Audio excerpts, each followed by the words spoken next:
వాళ్ళందరికీ కూడా చెప్తున్నా, ఎవరి పేర్లు కూడా ఎవరు కూడా ప్రస్తావించద్దు. ఇంకోటి ఏంటంటే రిస్క్ లో పడతారు. హీరోయిన్ల పేర్లు, వాళ్ళ పేర్లు, వీళ్ళ పేర్లు అని మరి మాట్లాడితే వాస్తవంగా చెప్తున్నా ఎవరిని కూడా సహించేది లేదు. మనం కాంగ్రెస్ వెర్షన్ వినే ప్రయత్నం చేద్దాం. సత్యం గారు నెవర్ ఎండింగ్ స్టోరీ అయిపోయింది ఈ ఫోన్ ట్యాంపింగ్ అంశానికి సంబంధించినటువంటి విషయం. మీరు అధికారంలోకి వచ్చి ఇన్నాళ్ళు అయింది, ఏం తేల్చారు అంటే ఏమి తేల్చినటువంటి పరిస్థితి. ఇప్పుడు హరీష్ రావు గారిని ఎందుకు పిలిచారు అంటే వాళ్ళైతే మేము ఏదో ప్రజా సమస్యలు లేవనెత్తాం కాబట్టి పిలిచారంటున్నారు. కానీ అందరికీ వస్తున్నటువంటి అనుమానాలు, ఎన్నికలు రాబోతున్నాయి, మున్సిపల్ ఎన్నికలు. ఈ నేపథ్యంలో మరోసారి ఈ అంశాన్ని తీసుకురావాలి, దీని ద్వారా లబ్ధి పొందాలి అనే ప్రయత్నం తప్పితే ఈ కేసుకు సంబంధించి నిజంగా అసలు నిజాలు ఏంటి అనేది బయటకు తీసుకొచ్చే ఉద్దేశం కాంగ్రెస్ పార్టీకి కూడా లేదు అనేది విమర్శ. ఒప్పుకుంటారు? ఇది తప్పు శివ. ఫస్ట్ రామ్మూర్తి ఇప్పుడు ఎంత బాగా మాట రామ్మూర్తి అన్న, మేము చెప్పింది అంత ఓపిక వినాలి. మేమంతా ఎట్టిన్నాము. ఎందుకంటే ఆయన ఇప్పుడు ఎవరు బయటెత్తినా ఒప్పుకుంటే ప్రశ్న అన్నాడు. అన్ని వ్యక్తిగత ఆరోపణలు చేశాడు. ఆయన ఎవరు చక్రధర్ కూడా ఇష్టపడి తిట్టాడు. ఆ ఇష్టం వచ్చినట్టుగా ఆయన్ని సుజన్ రెడ్డి గురించి మాట్లాడాడు. మీ దగ్గర ఆధారాలు ఏమో మాట్లాడతాడు. ఇక్కడ జగం ఎరిగింది సత్యం. ఇది దేశం మొత్తం చూసింది, దేశం మొత్తం క్షుణ్ణంగా పరిశీలించింది. టీఆర్ఎస్ ప్రభుత్వ హయాంలో 10 సంవత్సరాలు వాళ్ళు అధికారంలో ఉంటే రెండో టర్మ్లో ఉన్న 5 సంవత్సరాలు ఫోన్ ట్యాపింగ్ మీదే ఉప ఎన్నికల్లో గెలిచారు. నేను కూకుట్పల్లి నియోజకవర్గంలో ఉంటా. నా ఫోన్ నెంబర్ 23 సంవత్సరాల నుంచి నా ఫోన్ నెంబర్ ఒకటే నెంబర్. నా ఫోన్ నెంబర్ ట్యాప్ అయిందని చెప్పి ఆ రోజు మా పిసిసి అధ్యక్షుడు నాకు చెప్తే ఫోన్ నెంబర్ మార్చి నేను కొత్త ఫోన్ నెంబర్ తీసుకున్నా.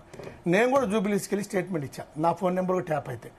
ఎందుకు చెప్తున్నామంటే ఫోన్ ట్యాప్ అయిందని అతనే చెప్పాడు కదా. ఏమన్నాడు? ఆధారాలు లేవు, అన్ని కలిపి తెలిసి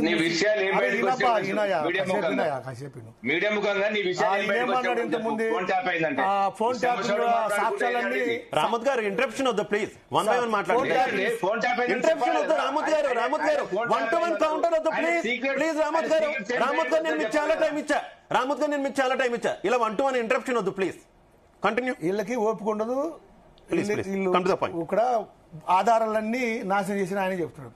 ఇది అంతా ఒక కుట్రపూరితంగా ఆ రోజు వాళ్ళు ఊహించింది ఏంది, ఏ ప్రతిపక్ష పార్టీ ఉండొద్దు, ఏ రాజకీయ పార్టీ మనుగడ సాగించవచ్చు తెలంగాణ అని చెప్పి ఇష్టం వచ్చినట్టు ప్రవర్తించారు 10 సంవత్సరాల్లో. చాలా స్పష్టమైన ఆధారం. మనం చెప్పలా, వాళ్ళ కవితమ్మే నా ఇంటి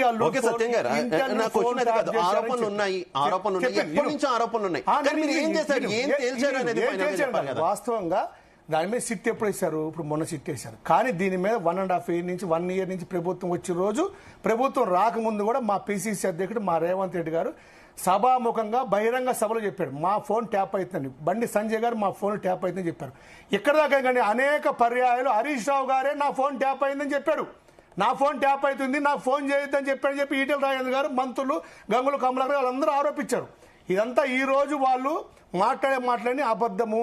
ఒకటి హరీష్ రావు గారు నేను పెద్ద మాట్లాడుతున్నారు, మేము నిజాయితీగా ఉన్నాము, సుప్రీంకోర్టులో సుప్రీంకోర్టులో ఏం కోర్టు కొట్టేశారండి? ఇప్పుడు నేను పిలిచింది ఎందుకు, అంత ఎందుకు భయపడుతున్నావు? నీకు 160 ప్రకారం ఇస్తే నువ్వు వెళ్ళి నీకు తెలిసిన విషయాలు వాళ్ళతో చెప్పాలి.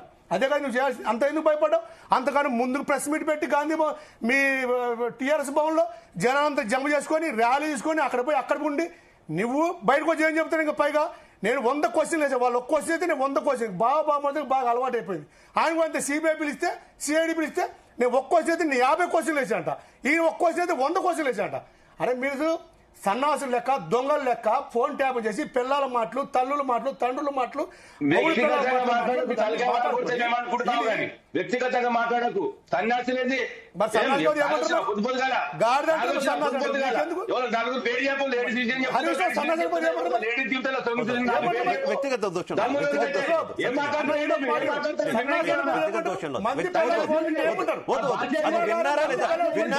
విన్నారా లేదా అనేది ఇంకా తేలేదు. నిజ నిరూపణ జరగాలి కదా, నిజ నిరూపణ జరగాలి కదా, నిజ నిరూపణ జరగాలి కదా, నిజ నిరూపణ జరగాలి కదా. ఆరోపణ వేరు, ఆరోపణ వేరు, ఆరోపణ వేరు, ఆరోపణ వేరు.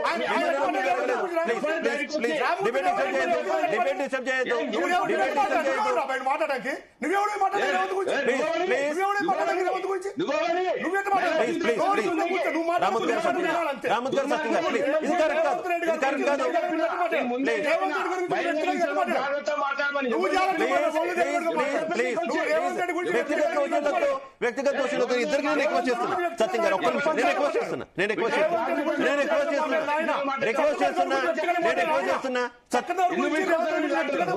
రామత్ గారు ఒక నిమిషం ఆగాలి.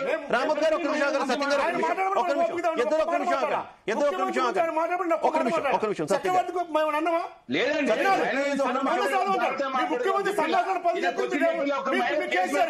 ఒక మహిళ కేసు పెట్టిందా? ఫోన్ ట్యాప్ అయిందని ఎందుకు దుర్మార్గులు మాట్లాడతారు? రామత్ గారు సత్యం గారు ఒక్క నిమిషం ఆధారాలు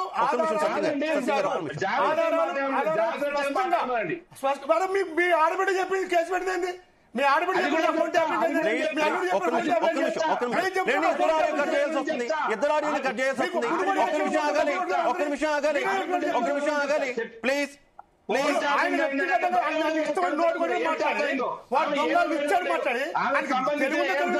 దయచేసి అర్థం చేసుకోండి. ఇద్దరు కూడా అర్థం చేసుకోవాలి. మనం ఇక్కడ కొట్లాటకు రాలేదు. ప్లీజ్ ఒక నిమిషం సత్యం గారు ఒక నిమిషం ఆగండి. సత్యం గారు ప్లీజ్ రామత్ గారు ఒక నిమిషం ఆయన మధ్యలో మోడరేటర్ ఇంక నేను ఎందుకు నా మాట కూడా మీరు విన్నప్పుడు సత్యం గారు నేను మళ్ళీ ఇస్తాను. మళ్ళీ మీకు అవకాశం ఇస్తాను. ఒక్క నిమిషం ప్లీజ్ నేను ఆచార్య గారు ఆడియో క్లియర్ గా ఉందా మీకు?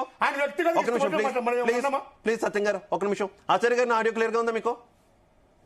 వినపడుతుందండి. ఆచార్య గారు మీ ఒపీనియన్ ఏంటి ఈ వ్యవహారంలో? నిన్న మీ పార్టీ నుంచి అయితే బండి సంజయ్ గారు కేంద్ర హోంశాఖ సహాయ మంత్రి ఆయన రెస్పాండ్ అయ్యారు. రెండు పార్టీలు ఆడుతున్నటువంటి డ్రామాగా చెప్తున్నటువంటి పరిస్థితి.